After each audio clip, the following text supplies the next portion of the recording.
Free yourself from the definitions which bind you to certainty, to concrete outcomes. Allow yourself to sink into your defineless state where potential resides and thrives. Bear witness to yourself in the presence of an effortless creativity which is born through your perception beyond definition and expectation. We are tasked to dance and to play with the parts of us which yearn to explore, to experiment, to indulge in curiosity. We have an analytical part of us which is formed around logic and reason. And with these tools, we create plans and expectations and routines on the way to progress and achievements. And a lot of things which come into our life under the guise or labels as disturbances or errors are created unconsciously through a desire for chaos, for disturbance, for shift, for motion. Because the analytical mind lives for certainty, for contentment, to achieve goals that have been established in the name of certainty. But this does not lead to fulfillment, does not lead to fullness or wholeness.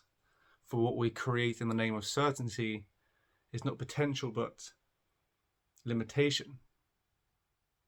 Because we cannot possibly know the fullness of our capacity in analytical assessments alone, in logic alone, in rationale alone, in possibility alone. We have to dive into our impossibility and to loosen our attachment to the definition we prescribe to impossibility, and to instead dive into experience and playfulness, or to play with that impossibility, or to open up ourselves to and create space within for that impossibility to express itself naturally. And this impossibility is found through curiosity, which leads to play. And his playfulness, his curiosity is distinct from logic and reason, from definition and expectation, from plans.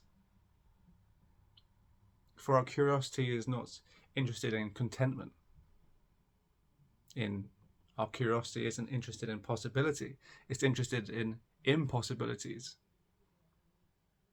Because our certainties and possibilities create the buffer between us and ourselves, between us and our fullness, between us and our potential.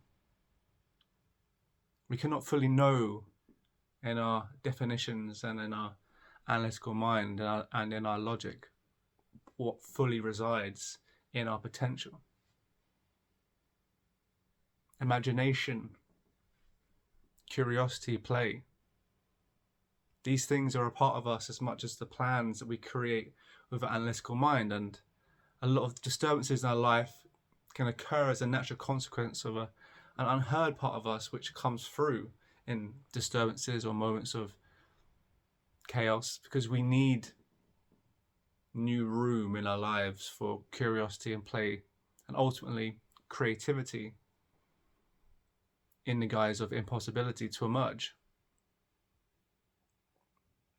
We are to come to know ourselves through the experience of impossibility, not the definitions we prescribe to it. We are to come to understand possibility as us and us impossibility, because that is where we find our potentiality. And rejuvenated in this connection, in this experience, not definition, we permit impossibilities and a natural abundance to come through us. Because plans, expectations, and definitions are created in the name of effort and force and labour. And there is a place for these things because that is a part of us. But then there is also another part of us which is impossibility, play, creativity. potential, curiosity. And in its states, it is more effortless, it is more natural, and it is abundant. But we seldom seek that abundance because we are looking over here and over there to fulfill expectations created in the name of certainty, in the name of combating impossibility and prioritizing possibility. Because we have created a relationship with ourselves and with the world where there is possibilities and impossibilities. And in play and in curiosity, those boundaries and those distinctions blur, to a healthy union where we can, in fact, be our abundant and natural selves, our effortless selves. As the world too is effortless in its creative capacity. We must come to know ourselves not through words, but through the experience of this natural grace and flow and abundance and creativity that emerges through us in the realm of curiosity and play. This is where we find our freedom, this is where we find our connection. And we can use definitions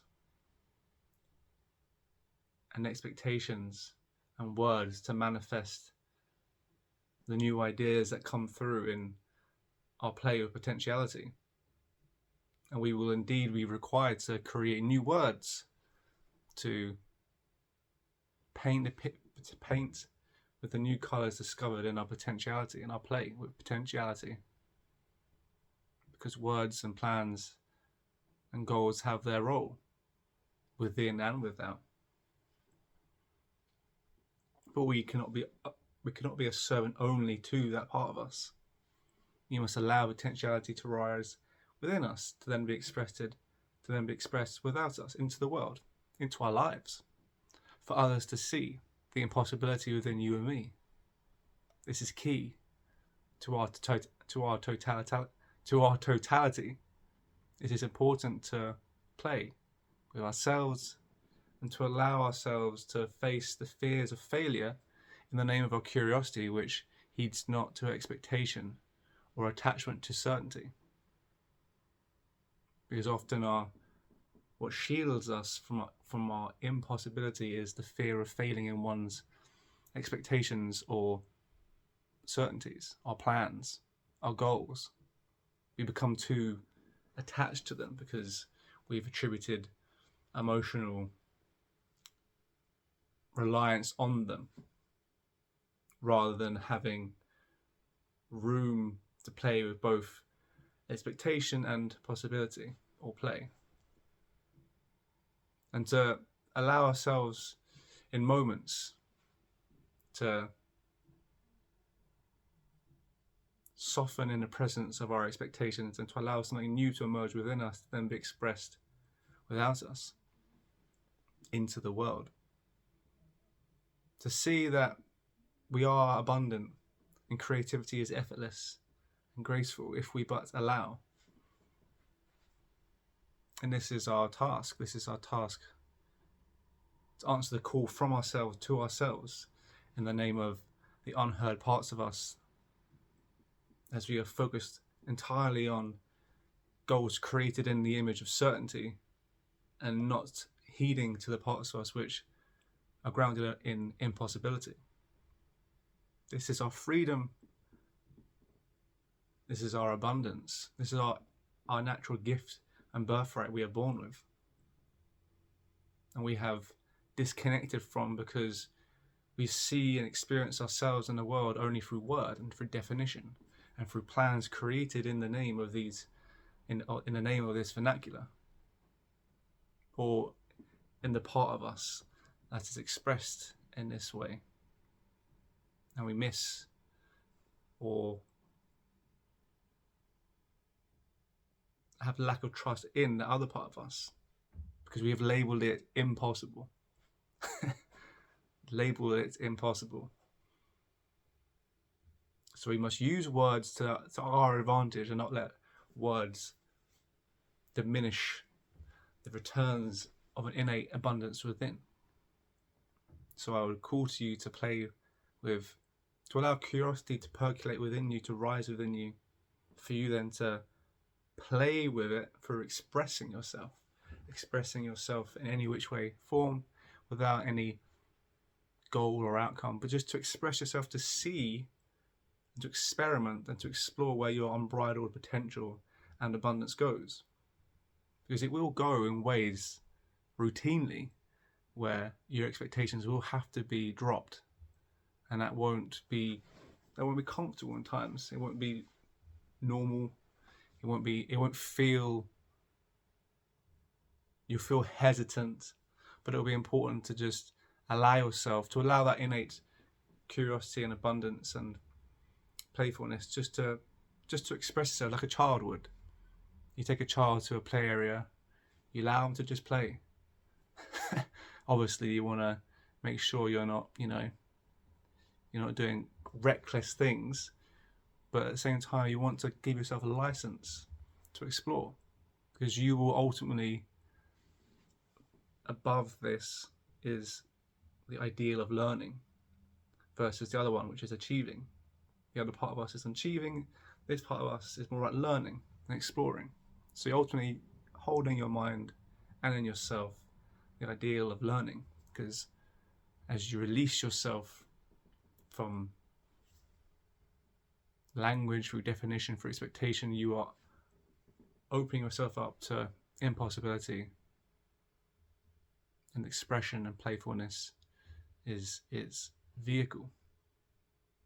So have fun with your unique expression, with your natural birthright abundance, and see where your impossibility goes. Bye.